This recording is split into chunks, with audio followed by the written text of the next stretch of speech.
Sim, pode ser. O zumbido no ouvido está ligado com problemas de DTM. O que precisa avaliar?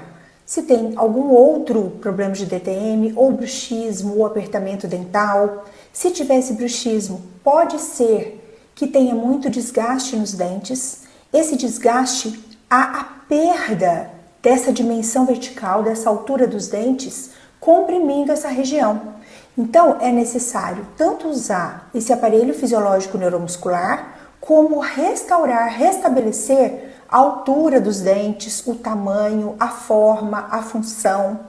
E isso de maneira muito conservadora. Eu normalmente faço em resina, que não precisa de desgastar os dentes. Pelo contrário, só acrescentando e devolvendo uma nova vida para o paciente.